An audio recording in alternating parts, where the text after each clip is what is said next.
Our movie begins in a dark location, with the camera capturing a ragged-looking man carrying a female. His rage and dissatisfaction may be seen in his expressions. He stole her after lingering for a while. After a little moment, the freak begins pulling her clothes off and raping her. The girl hits his face and pushes it away, but the guy smacks her hard. The screen goes black. It's currently 6 a.m. The scene transitions to a girl waking up in the morning and going through her typical morning routine as she prepares herself. The scene shifts to another man on his way home from work, while the girl cooks breakfast in the house. He gets in the car. The man starts driving and sends a text to his girlfriend, whose face lights up with joy as she receives it. Meanwhile, the guy shows up at her house and lights up a cigarette, but as soon as she walks out the door, he throws it away. After that, he assists her in loading the luggage into the car, and the girl meets him and serves him breakfast as they sit inside. Before they leave on their excursion, he savors it and the girl admires him. They leave for the tour after the guy changes out of his work suit into a more casual outfit. They pass across towns and highways on their way to the suburbs and meadows. They both appreciate the feel of the road and the beauty of the scenery. Claire, the girl, tells her boyfriend about her pregnant pal during the drive. Dean attempts to determine whether Claire is pregnant, but she just denies it, prompting Dean to exhale a breath of relief and declare that he does not want children. Claire's face darkens, but she tries to divert the subject by saying, of course, she just got enrolled in, but Dean refuses to let her go. Dean admonishes the states that he doesn't want to talk about it because it spoils both of their emotions. The rest of the drive is silent until they arrive at a market. Claire enters the market to get the snacks and returns smiling. As a result, they resume their trip, but this time in a more upbeat mood. Their trip eventually leads them to a town where Dean appears to be lost. Claire makes fun of him, but he refuses to confess he's lost. They eventually come across a gas station. As Dean fills up the car with gas, Claire moves closer to the restroom.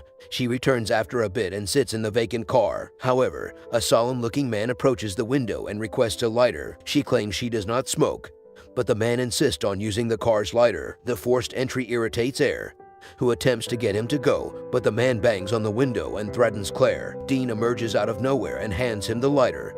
While looking at Claire, he lights up the cigarette and returns it to Dean. Regardless, they exit the station while the man confers with a companion. Meanwhile, Claire expresses her displeasure with Dean's treatment of the creep. Dean resumes the drive, saying, "You shouldn't tamper with such folks." They arrive at the motel after some time and proceed inside. Dean falls asleep on the bed and invites Claire over, and they melt into one another. Dean comes the next morning with breakfast, which Claire joyfully consumes, and drinks with coffee. When Dean suggests going for a walk, Claire jumps for joy as they leave the motel. The roads take the turns to an open, secluded area, and in the middle of nowhere, they see a car parked beside the road with its hood open. To assist, Dean parks his own car close beside it. However, it is revealed that the creep from the petrol station is the one whose car has broken down. Claire is immediately alerted and pushes Dean to leave right away.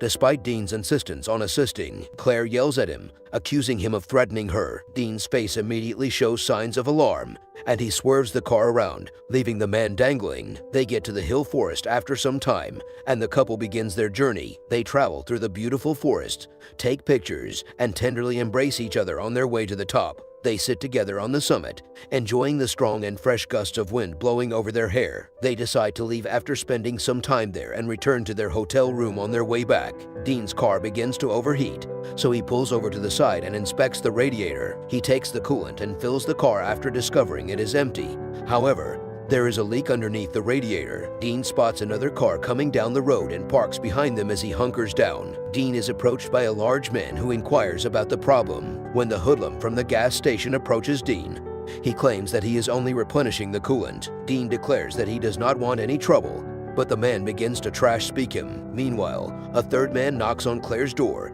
and she immediately knows the bald man, sending shivers up her spine outside. The man abuses Claire as the trash talking grows. Dean gets enraged, and a fight ensues when he strikes a tremendous blow in the man's face. While Dean fights with the other two, one ginger-haired guy drags Claire outdoors. He manages to free himself and rushes to Claire's help, but the ginger grabs him and shoves him into the car. Dean takes a glass bottle and slams it on Ginger's head, knocking him out. Dean, distraught and flustered, tells Claire to get back in the car right now, and they leave right away. Unfortunately, the devil does not abandon them, and the man in the automobile begins to pursue them. As the thug approaches, terror creeps up their spines, and Dean notices the car's engine overheating once more. Regardless, He stomps on the gas pedal and speeds forward. They are pursuing her. The guy follows them all the way from the freeway to the residential trails. Dean manages to avoid him for a little while. As their cars race ahead, Dean notices a side area and swerves the car sharply to the right, allowing them to elude their pursuers. The couple breathes a sigh of relief,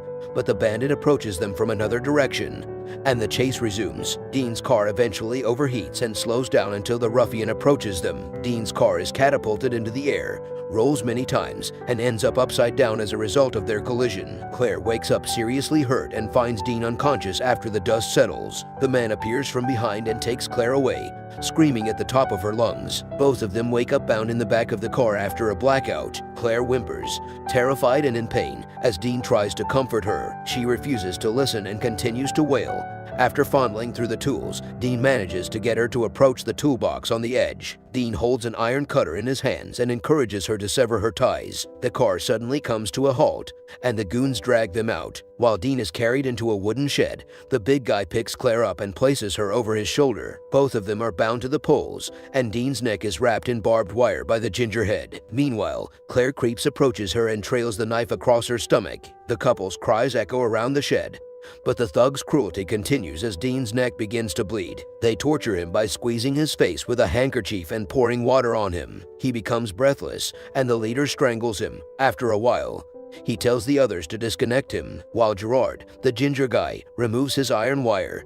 Heath, the big guy, approaches Claire, whose position is worse by the minute. Jard, on the other hand, ties Dean up and lifts him up with a hook till he is hanging upside down. Then the beating begins, with everyone landing punches on his stomach until his mouth begins to bleed. Meanwhile, Claire manages to release herself from the bonds and flees from behind, helplessly watching her boyfriend be beaten mercilessly. The thugs suddenly realize she's gotten away and rush outside to find her. Heath is instructed to look about while Gerard dashes inside to retrieve his firearm. In the meantime, the camera pans to Claire, who's hiding behind cars and other stuff, while Heath and the others hunt for her. She goes from place to place and hides until Jared notices her through the sight of his gun and fires at her. Following that, he announces her location, and everyone begins chasing her. He finally gets up to her, but she cuts him off and dashes across a barbed fence to a car. As she locks it, the guy is all around her. Claire screams in terror and tries to start the car, but the pig chuckles and tells her to do whatever she wants. Unfortunately,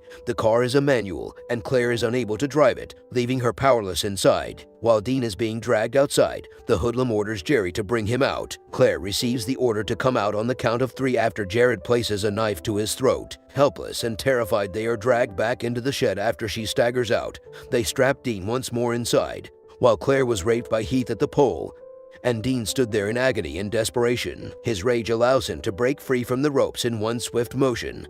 He takes up a rod and uses a powerful blow to knock Heath out. After that, he holds. Claire hides her while she vomits and squeals in pain. Dean calms her and drags her outdoors, where they successfully exit the shed and sprint to the car. However, Jared notices them in his scope and begins firing. Dean manages to start the car just in time and drive away from the junkyard. Both of them breathe a sigh of relief, but Claire gets wounded in the side and her stomach is bleeding profusely as Dean notices her wound. He pulls over to the side of the road and takes her outside, where she bleeds out and dies in his arms. Dean must be devastated and broken. He drives back to the junkyard as his rage for vengeance begins to boil over. He pulls up to a safe distance and runs up to the location, brandishing a knife. Meanwhile, Jared is seen working on a car when Dean reads him from the side and attacks him. He starts it and sits in the driver's seat. Jared tries to choke him with the seatbelt during their quarrel. Dean, on the other hand, thrusts the dagger into his thigh. Dean drops outside the car as the struggle continues. Just as Jared begins to crawl outside, Dean slams the car door shut on his face, rendering him lifeless. Meanwhile, Heath is searching for his friend and discovers him dead. When his buddy joins him outdoors, they realize Dean has returned. They are both on the lookout for him. Dean snatches a shovel from behind and hacks his leg out. Dean beats his head into a pulp after the fatty falls to the ground. He then takes the knife and proceeds to the shed, where the leader is already waiting. Dean charges at the crazy as he begins to laugh menacingly. The struggle begins with the lunatic overwhelming Dean, but he manages to break free after striking him with a powerful ion pivot. After that, he climbs onto his chest and lands punch after punch on his face until the man is a bloody mess with broken bones and collapses. Dean links an iron chain around his feet and drags him away from the hook. The movie comes to a close with Dean hanging up on him and leaving him there. He staggers softly out of the shed after that. The movie's weariness comes to an end with this scene. We hope that you enjoy your time and have a good day.